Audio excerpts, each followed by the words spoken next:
네, 지금부터는 오늘 시장에서 현명하고 또 지혜롭게 투자할 수 있는 전략들 만들어 가보겠습니다. 먼저 어제장 복귀부터 출발해 볼까요?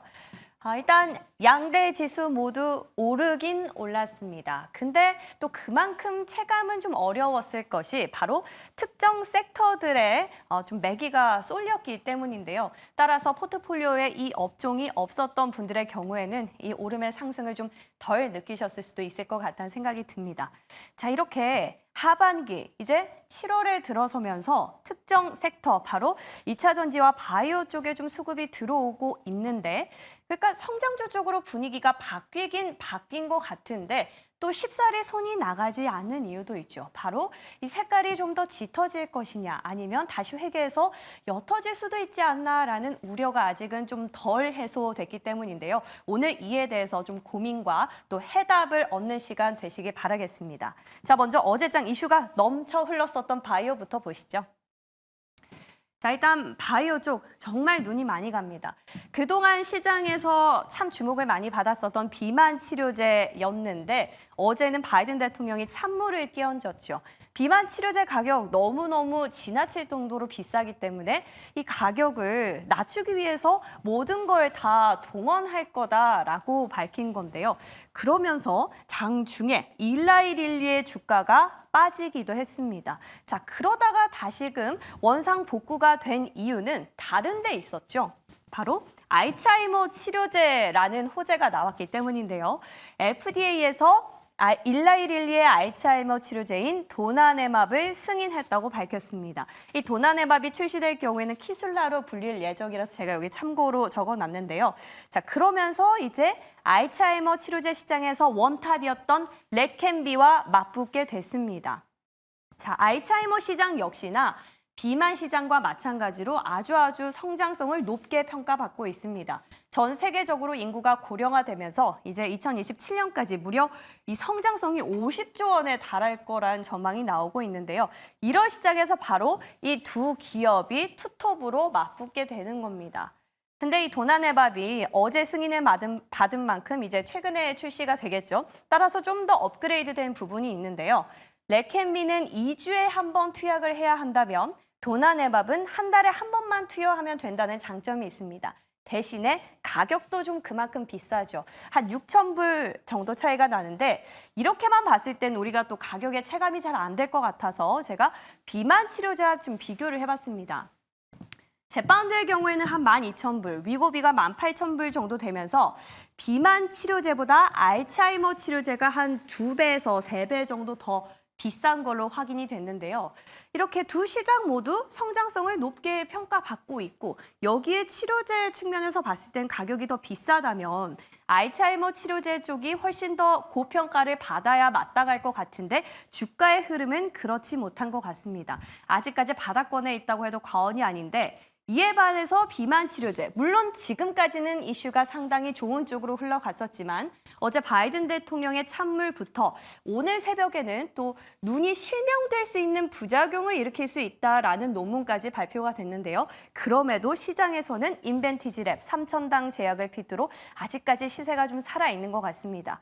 과연 우리는 이 두 시장 중에 어떤 쪽으로 시선을 돌려야 할지 상방이 아직 남아있는 알츠하이머 쪽으로 가는 게 조금 더 현명하지 않을지 고민이 되는데요. 옵션이 이 두 개였다면 그나마 좀 쉬울 뻔했습니다. 근데 세 번째 선택이 또 있었죠. 바로 플랫폼 기업인데요. 그동안은 알테오제의 경우 SC 제형의 플랫폼을 가지면서 머크사와 계약을 했다라는 이슈 때문에 그동안 시장에서 쭉쭉 관심을 받아왔었는데 어제장의 주인공은 ABL 바이오였습니다. 회사 자체 내에서 간담회를 열었는데요. 그 전일의 유증을 통해서 확보한 자금, 그리고 그들이 원래 갖고 있던 현금성 자산을 바탕으로 이중항체 ADC를 개발하는데 총력을 다하겠다고 앞으로의 성장성에 대해서 확실한 발언을 해줬습니다. 이와 더불어서 지금 현재로서 최소 2개 기술 이전 계약이 더 체결될 수 있다라는 답까지 하면서 이 소식이 나오자마자 ABL 바이오 주가가 이렇게 튀어 올랐습니다. 그러면서 10% 넘는 강세를 보였고요. 이와 더불어 HLB도 개별적인 이슈가 있었죠. 간암 신약에 대해서 허가 심사를 받기 위해서 FDA와 미팅을 완료했다라는 건데 물론 HLB 개별 이슈긴 합니다만 상장된 기업 그룹사가 워낙 많기 때문에 이 가운데서 무려 4개 기업이 이렇게 상한가에 도달했다는 소식까지 함께 전해드립니다. 자, 이제 바이오는 사실상 눈이 너무 많이 가죠. 이 중에서 과연 어떤 선택을 해야 우리가 시장을 미리 선점해서 그걸 기회로 바꿀 수 있을지는 잠시 뒤에 두 분과 함께 조금 더 고민을 나눠보겠습니다. 자, 이렇게 바이오만큼이나 어제 시장의 주목을 받았던 또 다른 섹터가 있었죠. 바로 2차 전지입니다. 어제 시장의 뉴스들을 쭉 보시면요. 2차 전지 왜 갔을까 하는데 테슬라에서 그 키워드를 찾아볼 수가 있었습니다. 근데 정작 테슬라는요, 이제 전기차가 아니라 AI 기업으로 월가에선 평가를 받고 있습니다. 자, 그런데 왜 우리 시장에서는 유독 전기차들의 반응을 했을까요? 보시면 시장 성장성에 대해서 답을 내리도록 저는 시장 성장성에 확인했다라는 측면에서 답을 내렸습니다. 그동안 글로벌리 전기차 수요가 둔화하고 있는 걸로 알려졌었는데 실망을 했었는데 세상에 뚜껑을 열어봤더니 테슬라나 비야디나 그리 나쁘지만은 않은 상황이었던 겁니다. 이 소식 때문에 LG 에너지 솔루션 필두로 우리나라 셀 기업들 그리고 양극재 땅까지 불이 붙어서 전체적으로 탄력이 거세게 들어왔는데요. 근데 우리가 이 시장 성장성에 대한 희망만으로 돈을 투자하기에는 또 약간 무리수가 있어 보입니다. 왜냐? 앞서 송재경 대표님께서도 잘 말씀을 해주셨는데 리튬 가격 때문입니다. 자, 원래 몇 달 전까지만 해도 하반기부터는 리튬 가격이 다시 오를 것이다. 때문에 양극재 기업들의 실적이 좋아질 것이다. 라는 평가들이 상당히 많았었는데 실제로 확인을 해봤더니 고점을 찍고 이제 내려오는 하락 추세를 보이고 있었던 겁니다. 근데 이 이슈는 비단 리튬뿐만 아니죠. 니켈까지도 모두 고점 대비 하락하는 추세가 확인이 되면서 양극재 업체들 이제 살아나나 싶었는데 1분기에 이어서 2분기 실적까지 암울하게 됐습니다.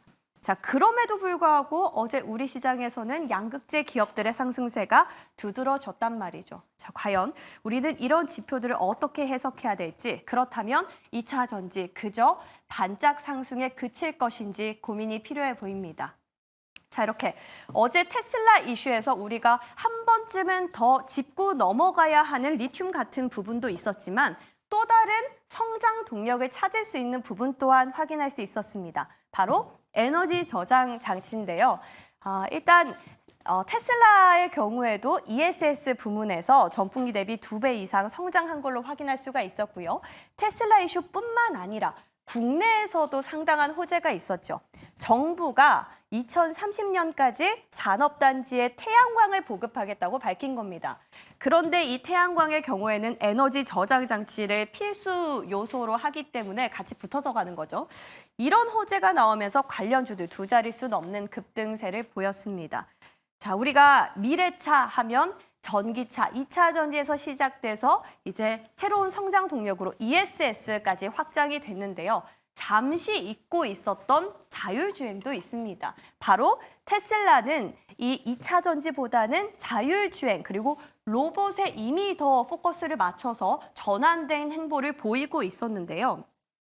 자, 자율주행 택시를 8월 달에 출시할 거다라는 이슈와 더불어서 이 완전 자율주행 기술을 활용해서 중국에서는 이미 테스트가 진행되고 있고요.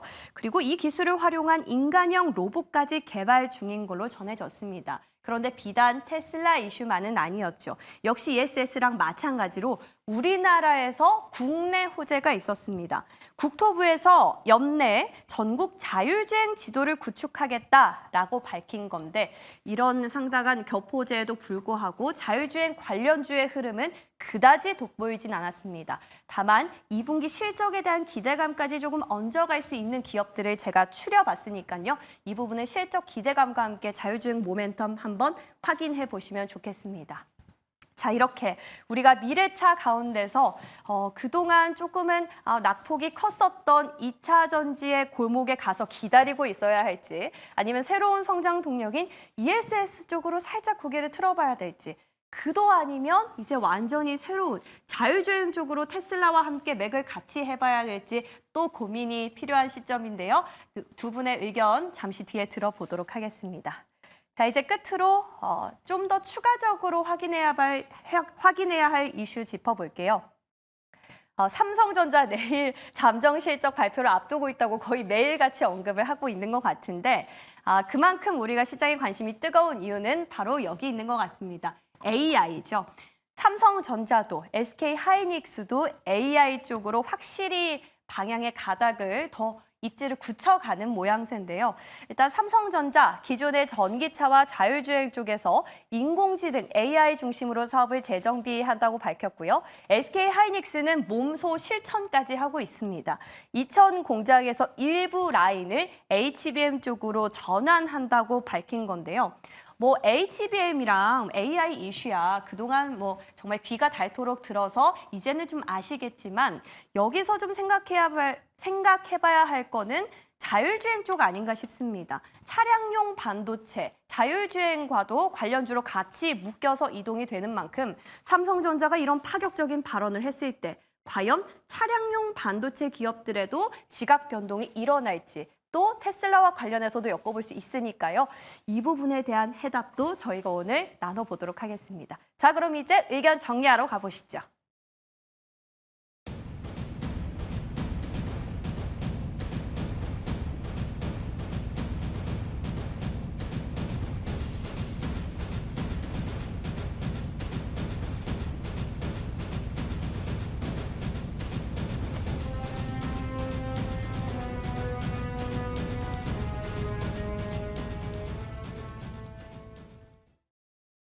네, 오늘 아침은 이 두 분과 문을 열겠습니다.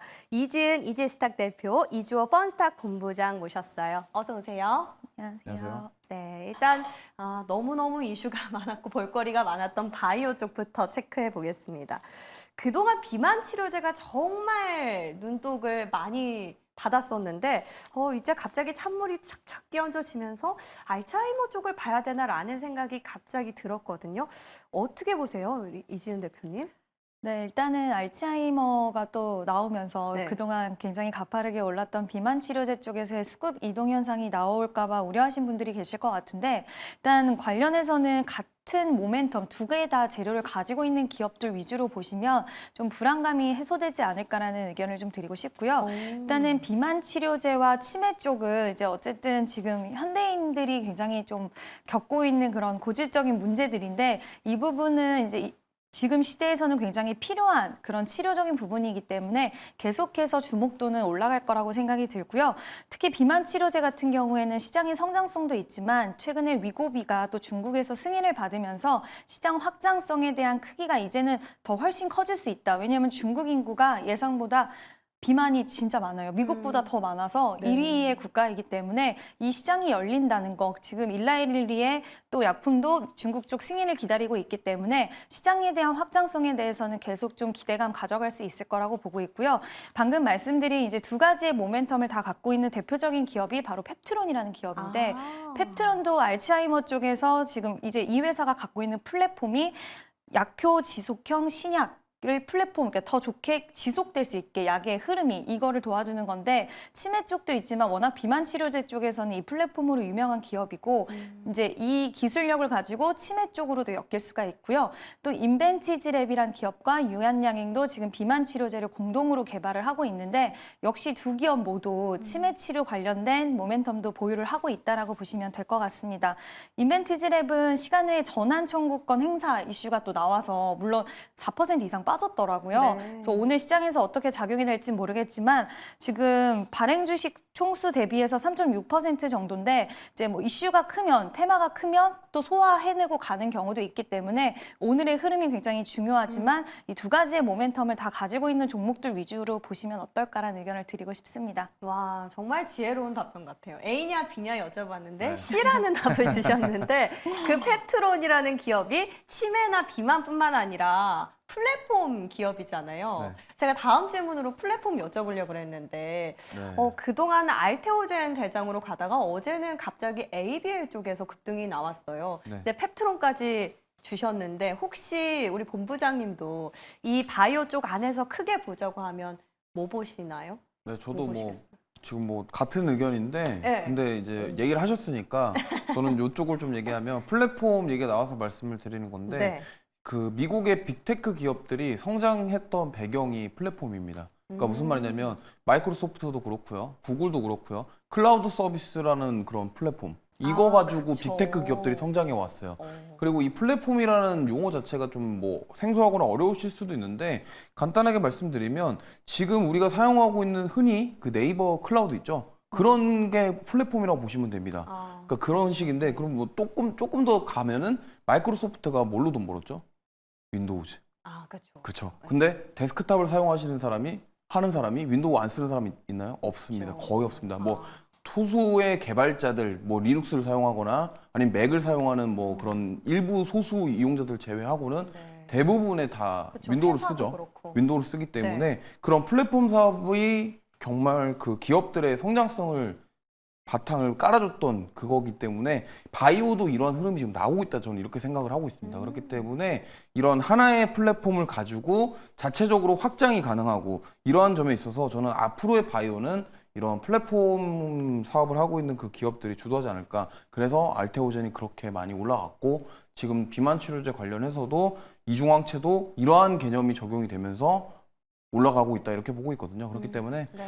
미래의 바이오는 아마 플랫폼 쪽이 주도하지 않겠나 저는 이렇게 개인적으로 생각하고 있습니다. 우리 이주호 본부장님은 제가 지난번에 대선 이슈 말씀드릴 때도 네. 굉장히 설명을 쉽게 해주시고 재밌게 해주신다고 생각했는데 그 조선주 잊혀지지가 않거든요. 아, 네. 대선 수혜로. 네. 근데 오늘 또 이 플랫폼 기업과 관련해서 또 빅테크랑 연결을 해주시니까 훨씬 더 네. 이해하기 쉬웠던 것 같아요. 근데 두 분의 공통픽이 나왔네요. 펩트론을 오늘 한번 제약바이오 단에서 체크해 보시면 좋겠습니다.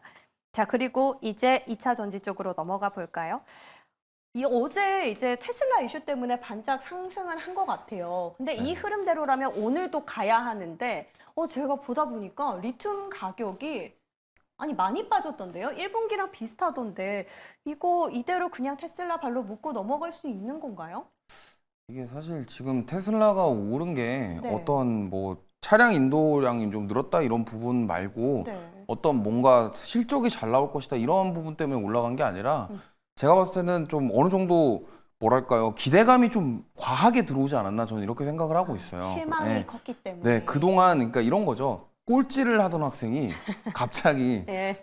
시험 점수를 잘 받으면요. 아. 선생님이 의심해요. 컨닝했니? 그죠. 약간 이런 느낌이라고 보시면 되고 1등 하던 회사가 잘하던 회사가 갑자기 꼴찌를 하면은 그게 실망감이 확 커지거든요. 무슨 근데 일 있어? 이렇게 네, 되니까. 반대로 이제 여기 테슬라 워낙 어땠습니까? 주가 자체가 올해 초만 해도 너무 4월 달만 해도 정말 너무 많이 빠졌었기 때문에 그러다 보니까 에휴, 실망감이 컸는데 막상이 잘하네 약간 이런 느낌이라고 할까요? 저는 그렇게 생각을 하고 있고 사실 지금 보면은 테슬라가 지금 3거래일 동안 거의 뭐 40% 가까이 올라가고 있고 30% 이상 올라가고 있거든요. 그럼에도 불구하고 지금 우리 국내 2차 전지는 그렇게 세게 반등 나오지 못하고 있어요. 네. 근데 제가 봤을 때 이렇습니다. 지금 뭐 리튬 가격이라던가 이런 거에 집중할 게 아니라 네. 저는 지금 LG 에너지 솔루션에서 결국엔 LFP를 뚫었다. 이게 저는 중요하다고 생각하거든요. 아. 그래서 중국이 차지하고 있던 그 LFP 시장을 이제 우리나라도 들어가고 있다. 이 부분이 좀 핵심 포인트인 것 같고요.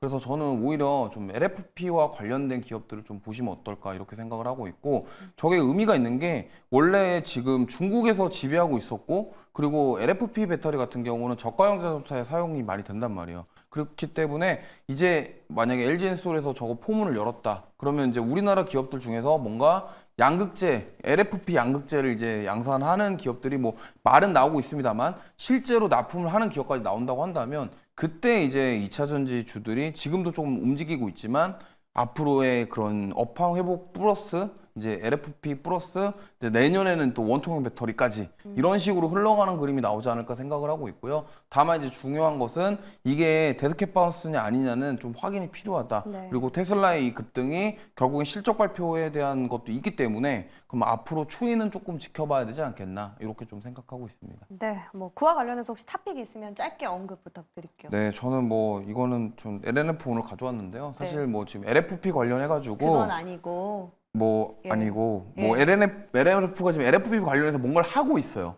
아, 뭔가를 그래요? 지금 하려고 해요. 그리고 오. 미쯔비시랑 이제 음극재 관련 사업도 MOU를 체결을 했고, 그러니까 지금 LNF가 좀 애매한 포지션이 뭐냐면 네. 양극재, 그러니까 하이니켈 양극재가 에코프로에 뒤졌다라는 표현이 좀 그런데 뒤쳐졌고, 예. 네, 그리고 이제 뭐 이제 그럼 다음 넥스트가 있어야 되는데, 네. 그럼 음극재 사업 이거 그리고 LFP 양산 이런 것들에 대해서 지금 준비는 하고 있는데 뭔가 나온 건 없어요. 그렇기 때문에 제가 봤을 때는 기술적인 반등을 노려보면서 네. 단기적으로 좀 트레이딩 관점으로 접근하면 어떨까? 오늘 또 2차 전지주도 좋은 흐름이 나올 거로 예상되기 때문에 네. 그래서 LNF 단기적으로 좀 대응해보자 이렇게 말씀드리겠습니다. 네, 뭔가 아직까지 나온 실체는 없지만 네. 기대감으로 충분히 트레이딩 할 수 있는 영역이다라면서 LNF 나왔습니다. 말씀 듣고 보니까 확실히 이제는 차 판매량보다는 네. 뭔가 다른 것들, ESS도 그렇고 좀 전에는 언급이 안 나왔지만 그래도 자율주행 모멘텀으로 테슬라는 많이 가고 네. 있잖아요. 다른 쪽을 봐야 되나? 저는 귀가 솔깃솔깃한데 대표님은 어떠세요? 네, 일단은 저도 그렇게 좀 생각을 하고 있는 네. 게 일단 테슬라가 신규 모델을 지금 발표한 지 시간이 좀 됐어요. 그리고 저가형 모델을 출시한다라고 얘기를 했지만 그것도 내년이기 때문에 지금 테슬라의 로보택시, 뭐 자율주행 이런 것들이 결국에는 어떤 결과를 가져올지는 미지수기 때문에 네. 여기서 그래도 우리가 좀 돌파구로 찾을 수 있는 건 최근에 테슬라에 대해서 에너지 저장 장치에 대한 부분들이 네. 시장 예상치를 뛰어넘으면서 오히려 이쪽으로 좀 초점을 맞춰보는 것도 단기적으로도 저는 괜찮겠다라고 생각을 하고 있고요. 일단 2차 전지 관련돼서 ESS 얘기가 나온 거는 한 2달 전부터 2차 전지 셀업체들, 그러니까 뭐 LG 에너지 솔루션, 삼성 SDI 이런 기업들이 ESS 쪽으로 새로운 먹거리를 잡았고 미국 시장을 겨냥한다라는 이슈들이 계속 나왔는데 시장에서 좀처럼 움직이지 않았어요. 사실 이 부분에 부각을 받지도 않았고. 네. 근데 테슬라가 이러한 이슈를 또 신규 이슈를 투척을 해줬기 때문에 시장은 항상 새로운 거를 바라고 그죠. 또 테슬라가 움직여줬다라고 한다면 물론 셀업체들까지도 끌어올릴 수 있는 그 정도의 모멘텀이라고 보기에는 단기적으로는 어려울 수 있지만 중소형 단에서는 저는 투자의 기회를 분명히 찾을 수 있다라고 생각을 하고 있고요.